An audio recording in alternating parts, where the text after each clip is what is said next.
Good morning, Cross Timbers third graders. I want to greet you like we do every morning walking into my classroom. If you have a high five for me, give me a high five. Bam, there we go. If you have a fist bump, give me a fist bump. There it is. If you have a hug for me, give me a hug. Just hug your computer screen. Oh, I miss you. And I am so excited to be coming to you again through a video today. I wish I could see every single one of your faces, but that's just not possible right now. And I know that we are all learning from the comfort of our own homes or our cars or our backyards or however your learning is taking place. And I am just so proud of the progress that you have been making and the effort that you have been putting into your school because it kind of feels like an early summer break. But I am so proud of you for taking this seriously.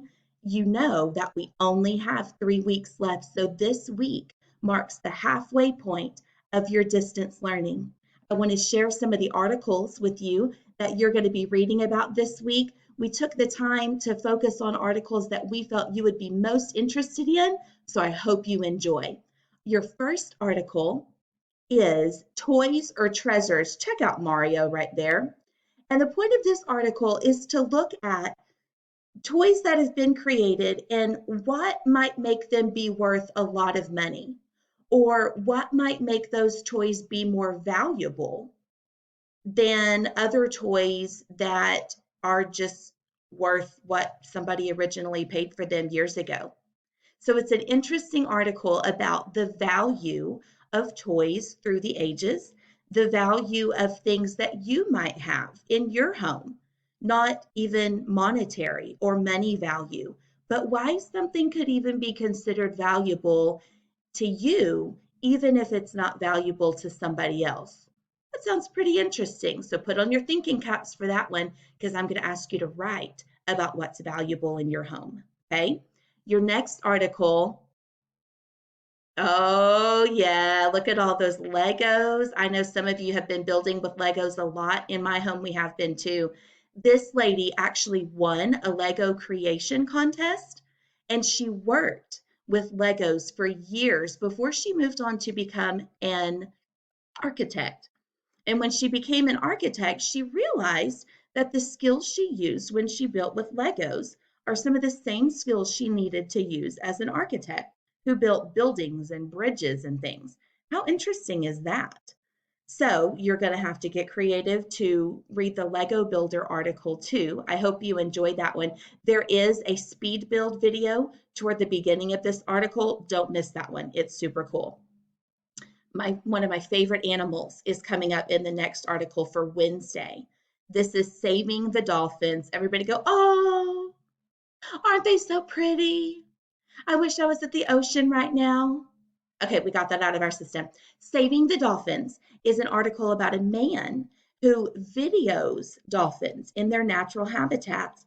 And he came across some dolphins, and I'll be honest, it's kind of a sad story at the beginning, but wade through it because it's worth getting through the sad part to get to the exciting part at the end.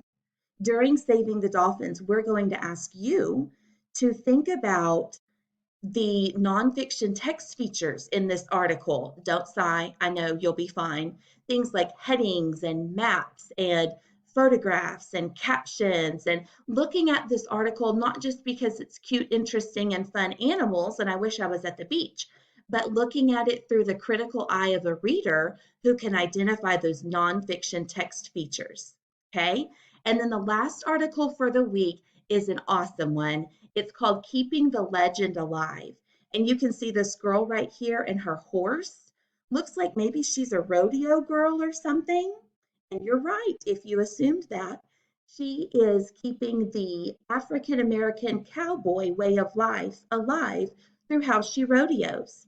She talks about the challenges she's overcome, things that she wants other people to learn about her. And it's very cool to think about keeping legends alive when a lot of us have a lot of extra time with our families right now. Maybe in your family, you have had some time to come up with recipes together, or you've called your family, or you've FaceTimed, or I have a friend who has a Zoom meeting with her family every single week just to check in with each other. What cool memories you're creating. And those are legends that are going to live on for your families. So then on Friday, we know that Friday is a check-in with your teacher, send her a text or an email or a screenshot of what you've been working on. But I'm going to ask you to do something a little different. And here's where it might get kind of crazy. On Friday, you have an extra challenge assignment to either build an original Lego creation like this lady has done, or draw a poster about an animal like the dolphin or some other type of animal that you think might be endangered.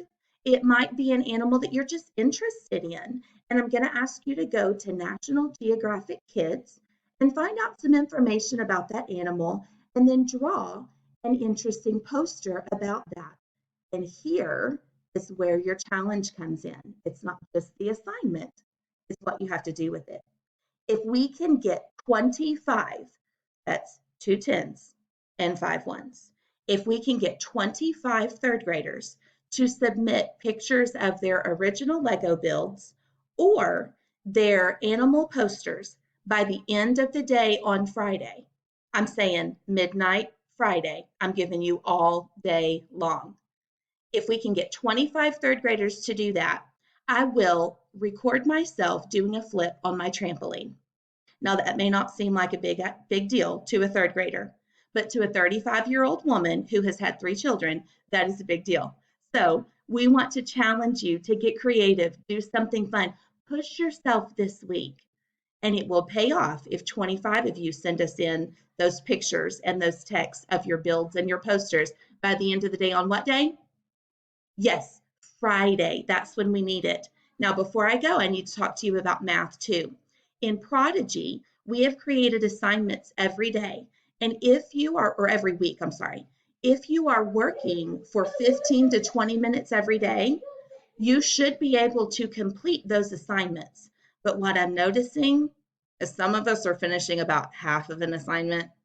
Some of us are logging in and playing and visiting our creations more than maybe we're working. So this is a bonus challenge for you too. Make sure that you're not just logging into Prodigy and playing and changing your avatar and greeting your animals. Make sure that you are working on math. And the challenge looks a little different. It doesn't say 15 to 20 minutes. That's Batman next to me. Hold on, buddy. It doesn't say 15 to 20 minutes on your checklist. It says work 8 to 10 problems a day, because your math assignments are about 40 questions long, some a little less, okay? So if you will work 8 to 10 problems a day, don't focus on the time you spend, focus on the amount of math you do. You're working with money this week. You're going to love it. You are wonderful at counting change and counting dollars and adding and subtracting money, so it should not be a pain at all. You should be just fine.